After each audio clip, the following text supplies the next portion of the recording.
Hi, I'm Anna. Been crunching numbers as an accountant for the better part of a decade now. My husband, John, works in IT, a real tech wizard, which comes in handy more often than you'd think. We've got 2 kids, Lucas and Lily, a pair of energetic sprouts who keep our lives colorful and, honestly, a bit chaotic.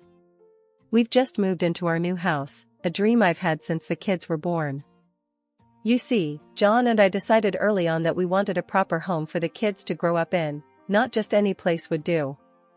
So, we scrimped and saved, and finally, after years of both of us grinding away, we managed to buy our own place. The house wasn't just a building, it was a promise we made to each other and to our kids. The day we moved in, I remember standing in the empty living room before the furniture arrived, envisioning the memories we'd create. John wrapped his arms around me from behind and whispered, "We did it, babe. We're home." "Yeah, we did it," I replied, my voice a mix of exhaustion and elation. "Let's just hope we survive the decorating part without killing each other." We spent that evening sorting through boxes, assembling furniture, and laying down rules for the kids, simple stuff, like no markers on the walls and no cookies in bed. It was late when we finally crashed, the sound of the kids even breathing from the next rooms, the best kind of lullaby. Things were good. Settling in took less time than I thought, mostly because I decided to work from home. My boss, bless his heart, was more supportive than I'd hoped. He let me handle the company's accounts remotely, as long as I kept up my numbers, and I always do. It wasn't more than a couple of months after the move that we got a surprise. I was in the kitchen, trying to figure out if the coffee maker was just complicated or if I was caffeine deprived, when I heard a knock at the door. Wiping my hands on my jeans, I opened the door and there stood Susan, John's mom. My mother-in-law had that look about her, the kind that said she was up to something but you wouldn't figure it out until it was too late. "Susan, this is a surprise. What brings you here?" I managed to keep my voice steady, but internally, I was already bracing myself. "Oh, Anna, darling, I just missed my grandkids so much. And you know, I've always dreamed of living in a big house like this," she said, her eyes darting around, already making herself at home without an invitation. John came down the stairs, having heard his mother's voice. "Mom, you should have called. We would have picked you up." "Nonsense, I wanted to surprise you. Besides, it's time I spent some quality time with my grandkids," Susan declared, planting a loud kiss on John's cheek. I glanced at John, trying to gauge his reaction. He shrugged slightly, a silent message that read, "What can we do?" It had been a week since Susan plunked herself in our living room. Every morning, I'd tiptoe past her makeshift bedroom to the kitchen, the tension as thick as the burnt toast I'd toss in the trash before anyone could smell it. The whole arrangement was supposed to be temporary, but with each passing day, the discomfort burrowed deeper into our home life. That Tuesday, I had to scoot out early for a rare in-person meeting at work, which meant slipping on real shoes and trading my sweatpants for slacks. As I was leaving, Susan was just a silhouette under the blankets on the couch. I whispered a goodbye to the kids and left before the sun was fully up. When I returned, the house was eerily quiet. I called out, "Lucas? Lily," expecting to hear them thundering down the stairs. Instead, Susan appeared at the bottom of the staircase, her smile wide like she'd won the lottery. "Anna, dear, come see what I've done upstairs." A little surprise for everyone. Her enthusiasm grated on my nerves, but I followed, my curiosity piqued despite my apprehension. As we reached the top of the stairs, the first thing I noticed was the stark emptiness of Lucas's room. My heart sank. Where all his superhero posters had been, now hung drab curtains and pictures of landscapes that screamed boring adult lives here. "What the hell, Susan?" The words flew out of my mouth before I could catch them. She flung her arms wide, as if presenting on a game show. I moved Lucas into Lily's room. "They're young, they can share, can't they? And look, I brought up some of my things to make it more comfortable for me." I stormed into Lily's room, now cluttered with 2 sets of everything, and my kids sitting on the bed looking miserable. Lucas's eyes were red, and Lily's lip quivered. "Mom, why do we have to share now? We had our own rooms, Lucas complained, his voice cracking. I know, honey. I didn't know about this, I said, my voice soft but seething inside as I turned to face Susan. I sold my house to be closer to you all. I have nowhere else to go, she declared, a triumphant look in her eye. I felt the room spin a bit. You what? John didn't tell me that. Well, he knows now. And this is my room now. End of discussion, she said, walking into Lucas's old room and shutting the door with a definitive thud. I gathered the kids and went downstairs, my mind racing. When John got home, I was waiting for him, the kids eating their dinner quietly, the tension thick. John, we need to talk. Now, I said, pulling him aside as soon as he walked through the door. Your mother's moved into Lucas's room. Moved the kids into the same room without asking us. And she told me she sold her house. He ran his hands through his hair, looking as shocked as I felt. She sold her house? She didn't tell me that. This is crazy. I'll talk to her. That night, after the kids were in bed and the house was quiet, John knocked on his mother's door, trying to talk some sense into her. The muffled voices went back and forth, his tone pleading, hers defiant. I sat on our bed, thinking about how our dream home had quickly turned into a battleground. John came back an hour later, looking defeated. She won't budge. Says this is her right. I'm sorry, Anna. I don't know what to do.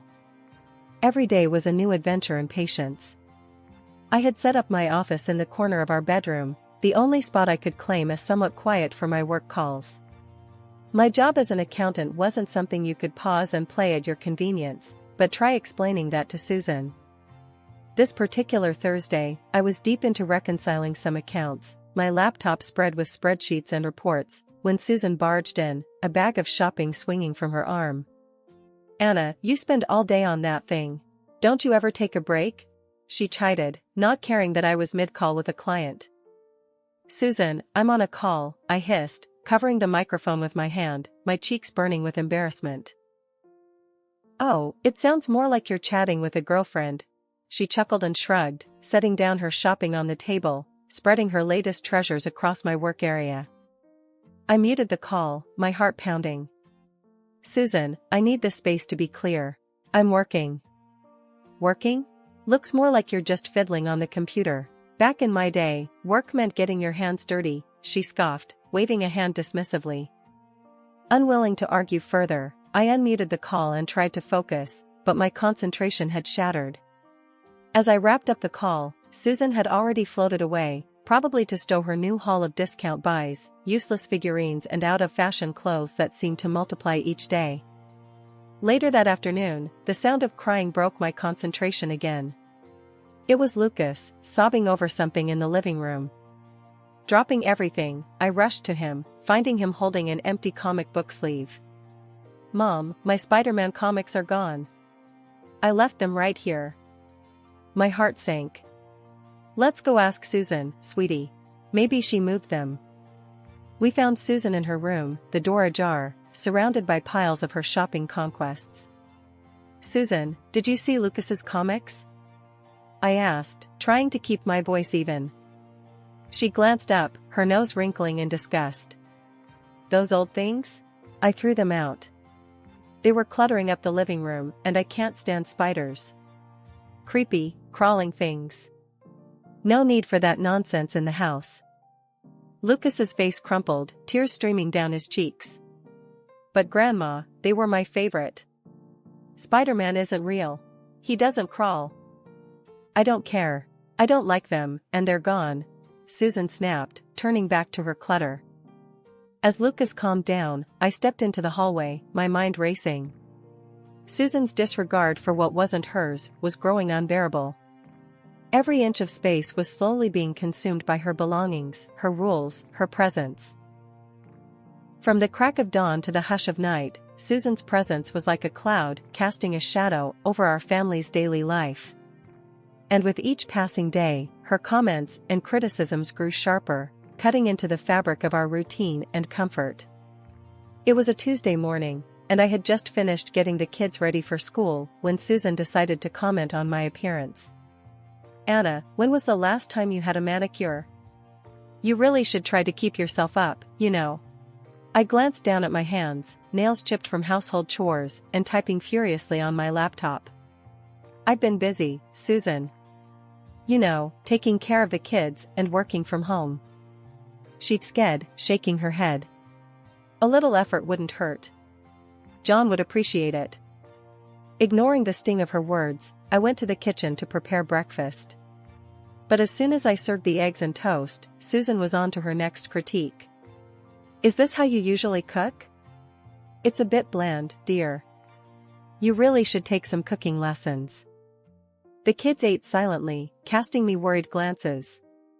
I forced a smile, trying to keep the morning from souring further. Later that day, when the kids came home from school, their laughter and lively chatter filled the house. It was a sound I cherished, one that Susan apparently found annoying. "Kids, could you keep it down? I'm trying to watch my shows," she called out from the living room, her tone sharp and commanding. The kids shuffled away, and I felt my frustration mounting. Not wanting to argue in front of them, I retreated to the kitchen, only to overhear Susan mumbling about the noise. That evening, as we sat down for dinner, Susan decided it was time to lecture me on my role in the family. "Anna, I think it's time we start dinner with a little thank you to John. After all, he's the one providing for all of us." I clenched my jaw, setting down my fork. "Actually, Susan, I pay the mortgage. That's $2,800 a month from my salary." Susan waved her hand dismissively as John chimed in. "Mom, Anna's right. She's the one handling the mortgage. I take care of other expenses, but we both contribute equally." "Oh, please," Susan scoffed. "If it weren't for my son, you wouldn't have this house or your comforts." John's face tightened, and he looked like he was about to argue further, but he caught my eye and let out a sigh. We had been through this conversation too many times already. The meal passed with an uncomfortable silence, the clinking of cutlery punctuating the tension. After clearing the dishes, I found myself in the laundry room, folding clothes more aggressively than necessary. John came in, his expression weary. "Anna, I'm sorry about my mom. I don't know what to do to make her understand." I folded a shirt and stacked it with a little too much force. "I don't know either, John. But we can't go on like this. It's like walking on eggshells in our own home." "We'll figure something out," John said, though the assurance sounded hollow. "Maybe we can sit her down and talk it through again. Lay out everything clearly." I nodded, though doubt nagged at me. Susan had made up her mind about how things should be, and it seemed no amount of talking would change her view.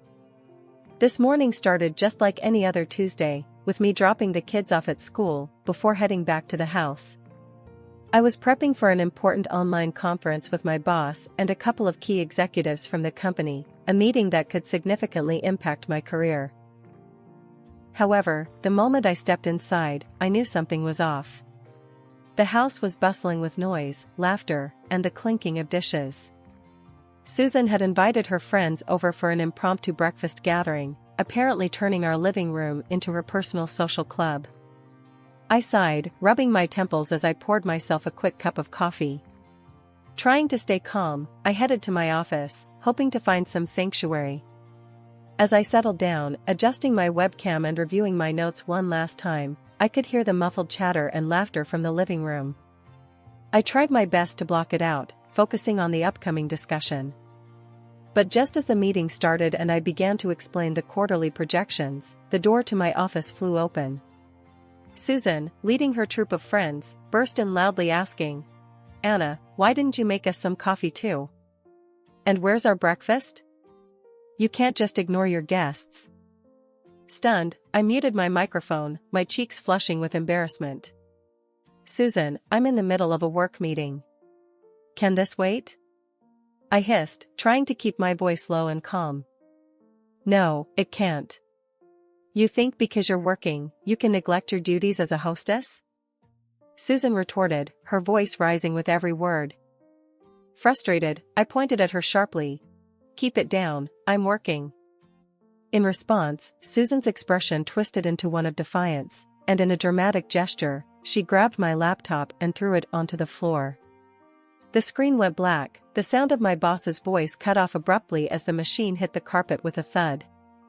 "Go and make us breakfast," she demanded, as if she had every right. Without a word, I stood up, walked over to her, and firmly guided her out of the office, closing the door behind her. My heart was racing, a mixture of anger and shock numbing my senses. I picked up my broken laptop, feeling the sting of tears in my eyes, not from sadness, but from sheer frustration.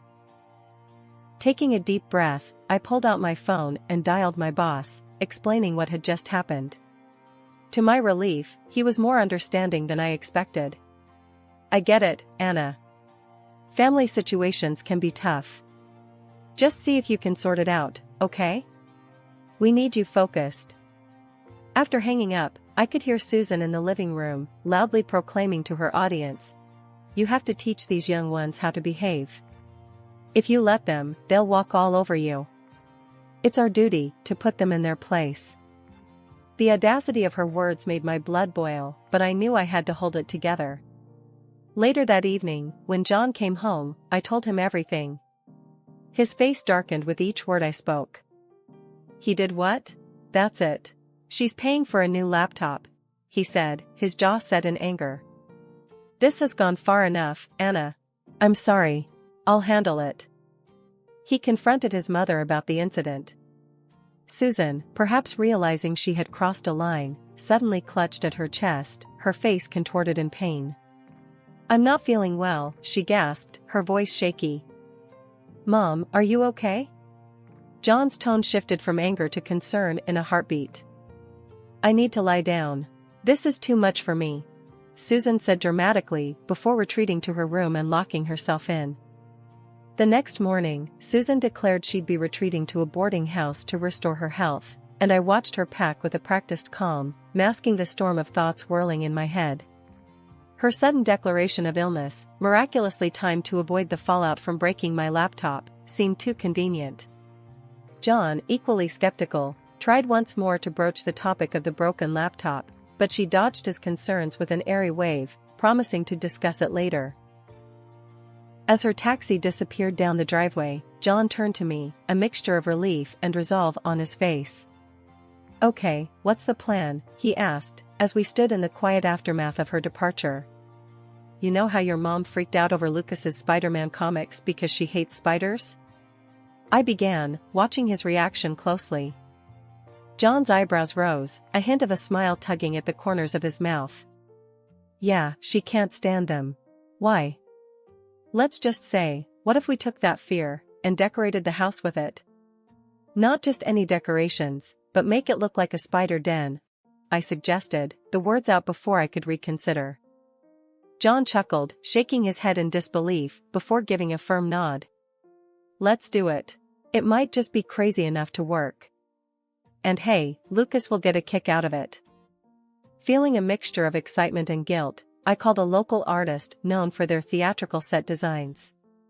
I explained our needs: realistic, lifelike spiders painted on the walls, cobwebs that looked like they were spun by giant arachnids, and an overall ambience that screamed spider den. The artist was intrigued and slightly amused by the project, promising to start the next day. John and I stood back, watching the children and the changing decor. "You think she'll ever want to come back after this?" he asked, a twinge of uncertainty in his voice. I shrugged, watching a painter add the finishing touches to a particularly grotesque arachnid above the fireplace. "I don't know. But I hope it makes her think twice about how she treats this place, our home." As the day of Susan's return neared, the house looked less like the family home it had been and more like a set from a horror movie. I had mixed feelings as I surveyed the work. It was beautifully horrifying and served a purpose, but part of me felt guilty about using Susan's phobia against her. The morning Susan was due back, tension buzzed through the house like electricity. John and I exchanged nervous glances as we heard her taxi pull up outside. Susan breezed into the house, her usual air of entitlement surrounding her like a cloak. She didn't even glance around at the transformed decor, fixated only on retreating to her room for some rest after her exhausting retreat. As soon as she opened the door to her room, though, her composure shattered. A blood-curdling scream echoed through the house as she stumbled back, her hands clutching at her chest. "What is this? What have you done?" The walls, covered in the eeriest, most lifelike spiders and webs, seemed to close in on her. She bolted from the room, her eyes wide with terror, only to find that the rest of the house matched her room. Spiders in every corner, on every wall, our home had become a den of fear for her. Susan ran down the hallway, screaming, "Remove this! Remove this at once!" Calmly, I stepped into her path, my voice steady.